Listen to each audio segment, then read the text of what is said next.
Hello and welcome to Storyboard. I'm Shibani Gharat. And before we begin our show this week, here are the top stories from the world of media marketing and advertising.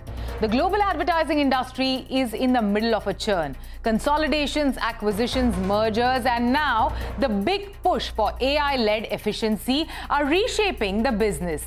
But this transformation is also leading to redundancies and job cuts.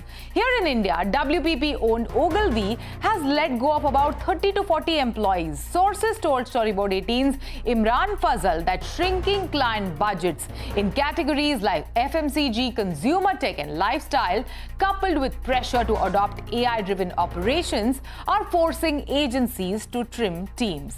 Meanwhile, consumer brands are opening up their festive wallets. Advertising spends this season are expected to rise by as much as 15 to 20% year-on-year. India's overall ADEX is projected to cross 55,000 crore rupees in FY26. That's a growth of nearly 20%. And festive campaigns alone will make up almost a third of that spend. Across the Atlantic, President Donald Trump has shaken up the global film industry with a new tariff, 100% duty on all foreign-made movies. For Bollywood, that means distribution cost in US could double overnight. Producers and marketers are now rethinking their game plans. Expect less spending on big billboards and TV spots in diaspora-heavy American cities and a sharper pivot to lean digital-first campaigns. The industry, meanwhile, is calling for a reciprocal action against US-based media houses. And there is a big regulatory move in online gaming space. The Ministry of Electronics and Information Technology has opened consultations on the Promotion and Regulation of Online Gaming Act 2025. Public comments are being invited until 31st of October.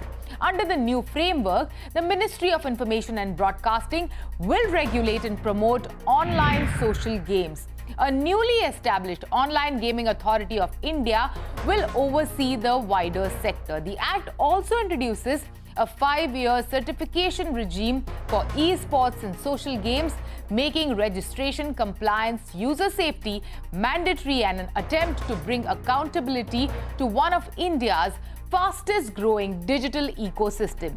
Well, those were the key industry highlights from this week. For more news, views and analysis, please visit Storyboard18.com. Moving on, Bulgari inaugurated its Serpenti Infinito exhibition at Nita, Mukesh, Ambani Cultural Center in Mumbai this week. On the sidelines of this launch, we caught up with Bulgari's CEO Jean-Christophe Babin, and he spoke to us about their ambassador Priyanka Chopra Jonas' insight on their design. He also spoke about how benefit from cross-industry leadership is coming into the luxury market and their impact, and how leaders like Leena Nair entering luxury from non-traditional backgrounds are changing the game. He himself comes from FMCG background and is speaking about his transition to becoming a leader in the luxury market. Let's begin this conversation by asking you, what makes India the right market and this the right time to launch the Serpenti Infinito exhibition?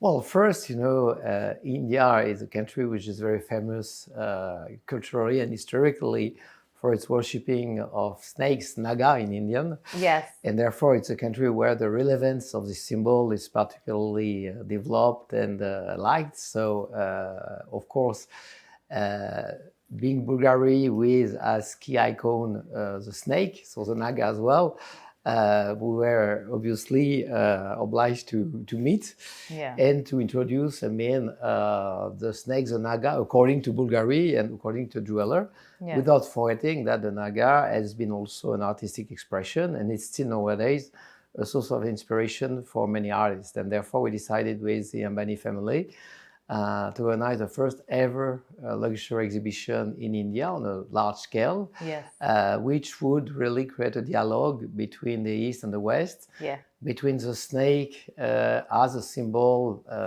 in India and in all the religions revolving around Hinduism and Buddhism, and on the other end, as per Bulgari, where we inherited the snake from not the Romans directly, but the Egyptians with Queen Cleopatra. She brought the Serpenti to Rome as a jewel, and ever since the legend was born.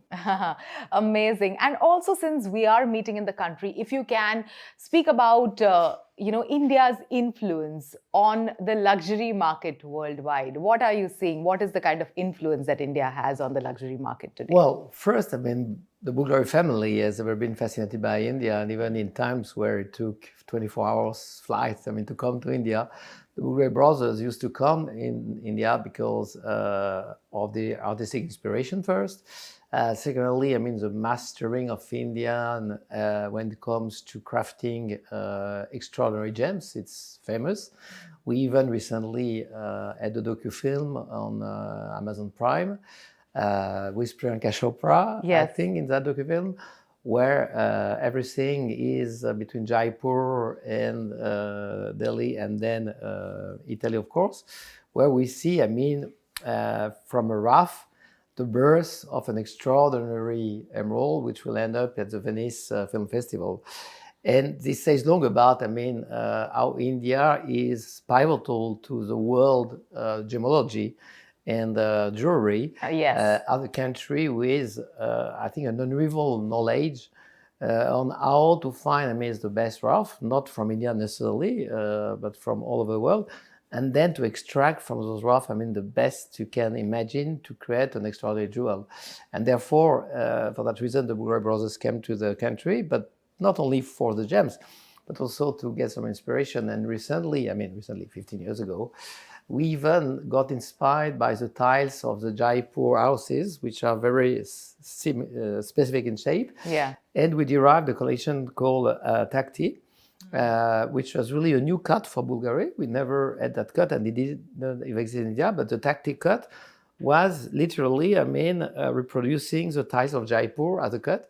And this collection is still, a collection we produce. It's high-end, so we don't make many pieces.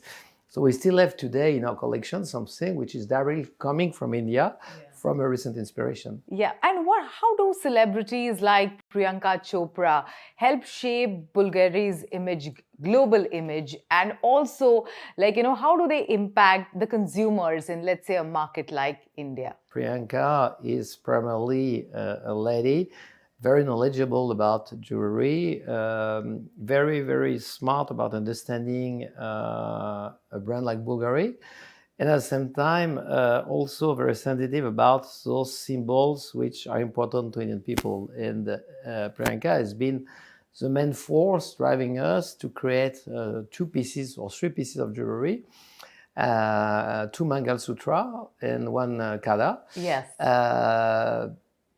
Which were using, on the one hand, Bulgari icons, namely for the Mangal Sutra, the Bulgari famous logo, which is world famous. It's really the kind of stamp of Bulgari. And on the other hand, from B01, she extracted a small lady bracelet, which we turned into a very strong, manly yellow gold bracelet for men, the Kada. So she's also, I would say, our best advisor when it comes to create more resonance and emotional bonds between the Indian clients customers, and the brand Bulgari. And also, she participates to the eye jewelry. She is visiting India regularly with Lucia Silvestri, our creative director. She has been protagonist also of one of our major movies on Amazon Prime. The Inside the Dream, and this Inside the Dream takes place 50% of the time in India, where you see both Priyanka and Lucia and 2 or 3 other actresses. And you understand the history of India with rough gems and what India can achieve, which we cannot find in any other country, leading to an actress wearing a beautiful emerald at the Venice Film Festival. So I would say that Priyanka is probably amongst all the ambassadors we ever had, the one which is really at 360. Yes, there is a communication which is common to all ambassadors, but there is a genuine passion for the brand and a genuine and proactive force of proposal to make that brand even closer to Indian arts, while maintaining, obviously, what has made it strong, that is its main icons and symbols. Absolutely. And as you mentioned, Mangal Sutra, which is such an important piece of jewelry in the jewelry box of Indian married women. And Bulgari was the only brand to come up with a piece of jewelry like that, considering there are so many others present in the India market. So that was quite insightful and awesome. And now we have seen, like, leaders like Leena Nair from the non-traditional backgrounds, not the luxury background, coming into this space. So as a leader of a luxury brand yourself, what is your take on, the cross-industry leaders, taking up leadership position in the luxury industry? Well, I think it's something which is very much enriching because, a brand obviously has a DNA, but like any individual, any family across generations, it evolves. So the DNA remains a DNA, probably, like in human beings. But then the character, the way of presenting yourself is something which evolves. And only, those cross experiences can allow a brand to develop and to be true to what it is, while at the same time be very much in tune with the times. And this is also the challenge, because if you remain stuck with your DNA, you might become old-fashioned. If you are only in tune with times, you are fashion brands, which is a totally different model, because if you will transmit to your daughter your Bulgari ring, you probably won't transmit to your daughter your shoes, because they are not timeless, whether you like it or not. And so this is important, to combine those two dimensions. To strike that balance between being timeless and not to only following the trend. Having said that, would you consider a leader from other industries, from other sectors, with non-luxury background to take up leadership position at Bulgari? Well, I will be very blunt. When I joined luxury, it was before Bulgari, but I took over a brand which is also very famous in India, as I introduced it myself in India, which is a Tiger Year luxury watch brand. Oh. And that was in the early 2000s. Yes. And I came myself straight from a big German company called Henkel, which is famous for its consumer goods, especially household cleaning, shampoos, and so forth. And overnight, I moved from Düsseldorf to Switzerland to take the helm of a luxury company. Yeah. And I knew watches only with Tiger. And then 13 years later, I had the chance to be proposed Bulgari, always by LVMH. And I knew nothing about jewelry. I knew nothing about fragrances. I knew nothing about bags, even less about hotels. Yeah. And today, analysts report that apparently we are very successful, not only in watches, which was my first background, luxury, but very successful in jewelry, very successful in hotels and so on. So I think that at a certain point, CEO skills are not related to the category you steer. Absolutely. They go beyond the category. Yeah. I think it's more a matter of vision, but not having a vision which you share and clearly, so that people are not only aligned, but enthusiastic and passionate to execute, because they believe in it. And obviously to find the right people as well, because, it's a bit like being a conductor. Your success relies on the musicians playing for you, because as a conductor, maybe you have some instrument background, but you're not the best in class in violin you know how it works.